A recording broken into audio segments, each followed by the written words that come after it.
Always look on the bright side of life. Yo. What was that? We won. Oh shit, we won? Oh, okay. We are the champs. No. We didn't win the competition. We just through to the quarterfinal. Ah, okay, I got ya. Who do we get? Bayern Munich. Bayern Munich. Ah, shit. What's up, guys? Welcome back to my FIFA 14 Manchester United career mode. And yes, after that performance against Bayern Munich, against Olympiacos, yeah, it was much better. I was very happy with the performance. You can tell the players, they gave it their all. You know, even if we didn't win that game, we didn't go through it, I would have been a lot happier because the way they performed on the night was excellent. Even though Olympiacos are a poor side, I can't take that fact away. But the team effort was fantastic, and it was. Why can't we play like every game? If we play that way every game, we'll win. We wouldn't even be fucking set. I don't know where we are, 7th, 8th now. I don't know where we are in the league right now, but we would not be that low in the table, and we'd not be having the season we're having. Maybe it still wouldn't be enough to win the title, but it would still be enough to try and get in that top 4. But yeah, never mind. But yeah, we're in the quarterfinals against Bayern Munich. I don't want to say too much, but that game is going to be really hard. That's all I can say to that. But as the old saying goes, you've got to be in it to win it. Do I think we're going to win it? No, I don't think we're going to win it. I said at the start of the season I think Bayern Munich or Real Madrid will win the competition. I still believe that, but put it this way, if we beat Bayern Munich, then we can beat anyone. Absolutely no doubt about that. We can beat anyone if we beat Bayern Munich. But yeah, good performance. De Gea saved our asses as well. I mean, what a goalkeeper he is. I mean, I keep telling people he's the best goalkeeper in Europe right now. People are like, nah, it's Neuer. See, if people say Neuer, I'm not really going to argue with that because, you know, I think you can make a case for both. But when people say other goalkeepers, I'm not. No, I think De Gea and Neuer are the best two goalkeepers in Europe right now. And to be honest, Neuer, he hasn't got to do anything. Most of the time Bayern Munich play, he just stands there and, you know, just probably plays in his iPhone on Twitter. But David De Gea, every fucking game he plays in, the opposition have about 20 shots on goal. So yeah, but they're both great goalkeepers. But I'm just glad we have De Gea. I'm really happy. He's a fantastic goalkeeper, and he's a goalkeeper I always wanted as well. I remember I was speaking to my uncle, who's a Manchester United fan, and when was obviously the possibility of Van der Sar retiring. A few names were mentioned, and I was like, I want De Gea from Atletico Madrid because I know we're linked in the past. I've seen a few United scouts and the goalkeeping coach, from United, Eric Still at the time. I think that's his name, Eric Still. Yeah, I've seen him in the stadium a few times. I actually see him one game with Ferguson, so I thought, yeah, you know, when United links with players, guys, and there's a strong possibility we're going to get them. I always do my research. I always watch them play live because I mean, so many people go, I've seen him play on YouTube. He's great. I mean, you can make Emil Heskey look good on YouTube. So don't give me that shit. Watch the player, watch them live, then you can see what they're all about. I know, obviously, in certain leagues, it can be great. In certain leagues, it's bad. But let's face it, Spanish league. It's a very good league. So when we signed De Gea, I was happy, and I was never one of his doubters. All these people saying, no, he's not good enough. I was never a doubter. He comes from a different league, but you can see his shot stopping ability was excellent. And one thing about De Gea now is he's commanding now in his box. He comes, he claims crosses. They're the punch. I hate when goalkeepers punch. I hate punching. It does my head in. But he comes out, he claims it. He's calm, and that's what I love to see now. I love seeing that in a goalkeeper. I mean, Van der Sar was one of the best at it in the business. But yeah, it was well done to Gea. He was fantastic. My man in the match in that game.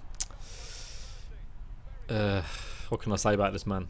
Ryan Giggs. Wow, the man is. I mean, how can you be 40 years old and still be doing that? I mean, that is ridiculous.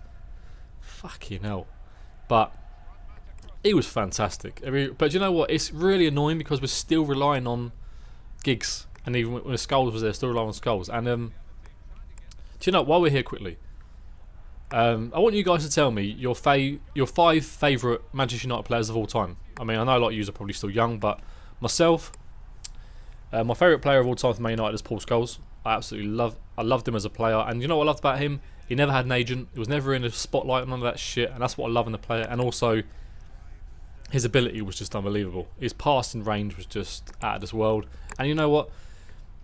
In Spain, he was adored. And that's the problem with a lot of English footballers. If they got the ability technical-wise, they're not really appreciated as much as they are in England, what they are in places like Spain, Germany, or Holland, places like that. Because you've seen it. The technical ability of Dutch players, Spanish players, and German players is insane. That they appreciate it. And I think in the Champions League, the Champions League final against Barcelona in 2011, I think it was. I think there was like about 3 or 4 Barcelona players, including Messi and Iniesta and Xavi. They all wanted Paul Scholes' shirt, and I think Iniesta got it in the end. It just shows how much he's highly rated in Spain. I mean, you've got players of that calibre. So yeah, he's my favourite player of all time for Man United. Second place is Eric Cantona. Absolutely, well, great, just amazing. Third is Ryan Giggs. Fourth is Peter Schmeichel. And fifth, it's either between Ole Gunnar Solskjaer or Dennis Irwin. So I'm not sure which place, but either one of them two. So that's my top 5. What about you guys? You guys let me know in the comment section. But yes, back to the game. Also, I'd like to give a mention to Danny Welbeck. See, I cannot tell you guys how many times I've had an argument with people I know about Danny Welbeck. I have always backed him from day one. I've always backed him. Now, is Danny Welbeck an amazing footballer? No, he's not an amazing footballer. Is he going to be a world superstar? No, he's not. But I'll tell you one thing, he works his bollocks off, and he has got good technique. I mean, at times, the thing with Danny Welbeck I hate about Man United fans is that, you know, people don't really recognise what he does during the game.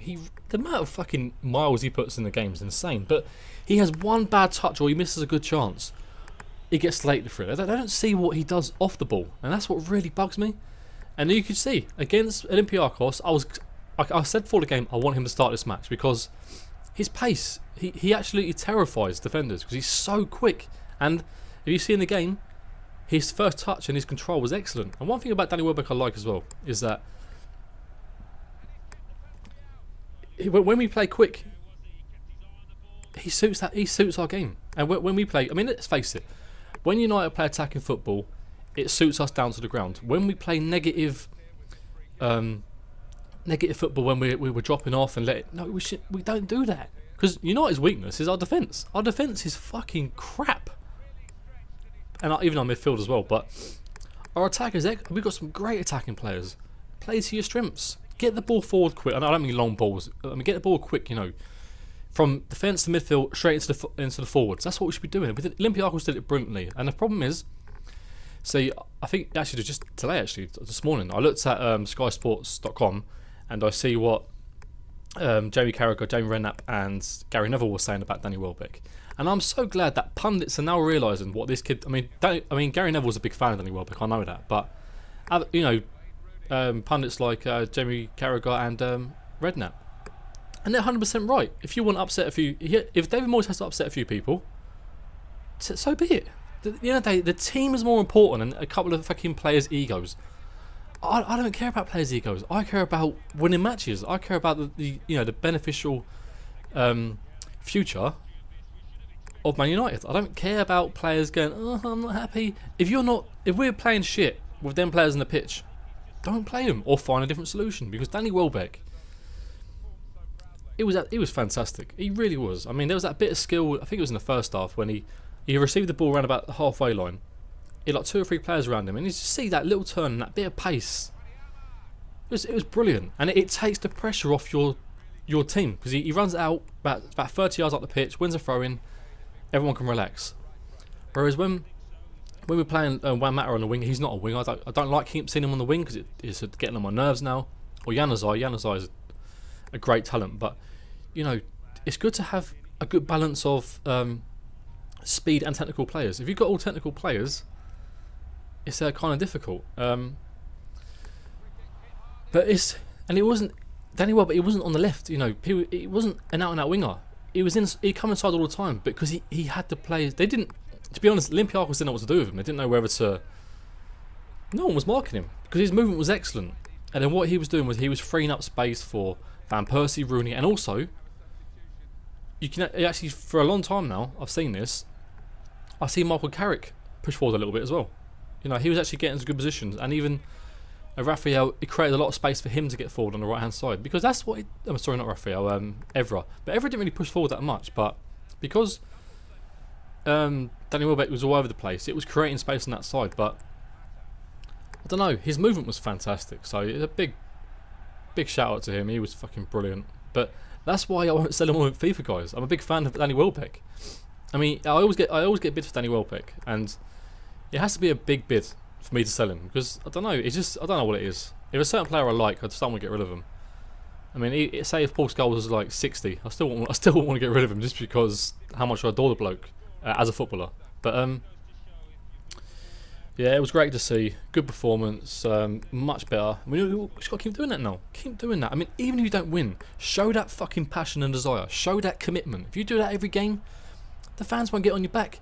But if you're going to go and perform the way you did against Liverpool, which was pathetic and it's actually embarrassing. You know, as a fan, obviously it's awful. But as a professional footballer, when you got some sort of pride, it's like they didn't give a fuck. But they did care the other day. They really did care, and they gave it their all. And again, the fans are brilliant. But also, some of the play acting from Olympiacos I didn't like. I don't like any play acting in football. It was awful. I mean, the way when Van Persie was down on the stretcher, and that player was trying to make out that Van Persie was cheating. There's no need for that. If he's going on this fucking stretcher, getting his knee strapped up, he's not fucking faking it, is he? And that could be anyone. I don't care who I'm watching. I don't care if it's Man City or Liverpool. I don't like seeing players doing that. It's not nice. But that's it for this video, guys. I hope he's watching that because that was continuing my FIFA 14 career mode. But anyway, guys, keep your heads up. Hopefully this is I've said that many times in the past, but hopefully this is a good start now to the end of the season. And yeah, so thanks for watching, guys, and I'll see you guys in the next video. See you later.